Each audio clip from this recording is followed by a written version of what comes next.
আল্লাহর হাবিবের সাথে কারো তুলনা চলে না। আল্লাহর হাবিব সাল্লাল্লাহু আলাইহি ওয়াসাল্লাম বলেন, আল্লাহ তাআলা গোটা বিশ্বের সবাইকে তৈরি করে দুই ভাগ করলেন। কয় ভাগ? এক ভাগ জান্নাতি, এক ভাগ জাহান্নামী। আমাকে আল্লাহ তাআলা জান্নাতীদের মধ্যে প্রেরণ করলেন। এই জান্নাতীদেরকে আল্লাহ অনেক শহরে বিভাজন করে পৃথিবীতে পাঠালেন, আমাকে আল্লাহ তাআলা মক্কা শহরে পাঠালেন। মক্কা শহরে অনেকগুলো বংশ আছে, সেখান থেকে আল্লাহ তাআলা আমাকে কুরাইশ বংশে পাঠালেন। কুরাইশ বংশে অনেক খানদান আছে, আমাকে আল্লাহ তাআলা হাশমি খানদানে পাঠালেন। হাশমি খানদানে অনেক পরিবার আছে, আমাকে আব্দুল মুত্তালিবের পরিবারে পাঠালেন। আব্দুল মুত্তালিবের পরিবারে অনেক সদস্য আছে, এই সব সদস্য বৃন্দদের মধ্যে থেকে আমাকে শ্রেষ্ঠ মানুষ করে তিনি দুনিয়ায় পাঠালেন। আনা খায়রুকুম বাইতা আনা খায়রুকুম নাফসা, আমি ঘরের দিক থেকেও সেরা, আমি মনের দিক থেকেও সেরা, আমি ব্যক্তিত্বের দিক থেকেও সেরা, আমার চাইতে সেরা পৃথিবীতে কেউ নাই। কিন্তু ওয়ালা ফখর, এই কারণে আমি কোনো গর্ব অহংকার করি না। চিল্লায় পড়েন সুবহানাল্লাহ। তার মানে কোরআন আমাদেরকে প্রথমে জানালো তিনি হলেন রাসূলুল্লাহ, আল্লাহর রাসূল, তিনি আল্লাহর নবী, আল্লাহর রাসূল। দ্বিতীয় পর্যায়ে কোরআন আমাদেরকে জানালো তিনি হলেন শেষ রাসূল, শেষ নবী। তৃতীয় পর্যায়ে কোরআন বিশ্বনবীর ব্যাপারে আমাদেরকে ইনফরমেশন দিল, তবে তিনি মানুষ ছিলেন। কি ছিলেন? আকীদা খালেস করে নেন, আল্লাহর হাবিব সাল্লাল্লাহু আলাইহি ওয়াসাল্লাম কি ছিলেন? মানুষ ছিলেন, তবে অসাধারণ মানুষ। তিনি ওহীপ্রাপ্ত হতেন, আমরা ওহীপ্রাপ্ত হই না, ঠিক কি না? চতুর্থ পর্যায়ে কোরআন আমাদেরকে জানান দেয় যে আল্লাহ রাসূল সাল্লাল্লাহু আলাইহি ওয়াসাল্লাম জীবনে কোনোদিন মন গড়া কোনো কথা বলে নাই। বলছে? আমরা বলি না? এই যে যারা গুজব ছড়ায়, আন্দাজে বলছে না, কথা বলেন। আল্লাহর হাবিব সাল্লাল্লাহু আলাইহি ওয়াসাল্লাম জীবনে মন গড়া কোনো কথা বলেছে? মন মস্তিষ্ক প্রসূত কিছু বলেছে? মন যা চায় তা তিনি বলেন? বলেন না, মন গড়া বলেন না। Because he was guided by ওয়াহি, he was guided by the revelation.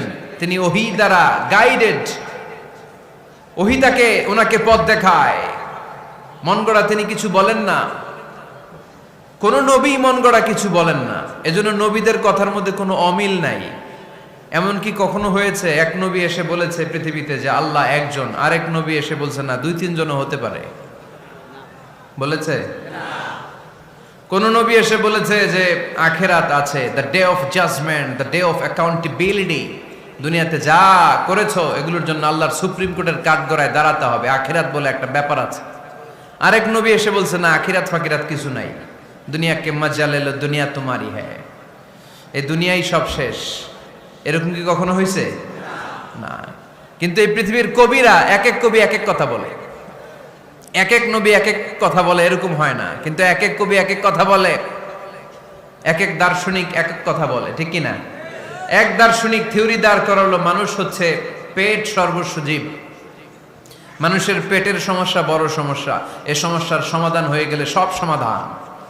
আরেক দার্শনিক এসে বলল না, মানুষের যৌন সমস্যা সবচেয়ে বড় সমস্যা, সেক্সুয়াল প্রবলেম, এইটা সমাধান হলে সব সমাধান। আরেক দার্শনিক এসে বলে না, পেটের সমস্যাও বড় সমস্যা না, যৌন সমস্যাও বড় সমস্যা না, মানুষ আসলে মানুষই না, মানুষ হলো বান্দর। বানর থেকে সময়ের বিবর্তনে, কালের আবর্তনে এগুলো মানুষ হয়েছে, বলছে না? তার মানে এক দার্শনিকের কথার সাথে আরেক দার্শনিকের কথার মিল আছে? আওয়াজ করে বলেন। কিন্তু পৃথিবীর একজন নবীর সাথে আরেকজন নবীর কথার কোনো অমিল খুঁজে পাওয়া যায় না। চিল্লায় বলেন ঠিক কি না? এজন্য আল্লাহ বললেন আমার নবী মন গড়া কিছু বলে না। ওয়ামা ইয়ানতিকু আনিল হাওয়া ইন হুয়া ইল্লা ওয়াহিয়ুন ইউহা।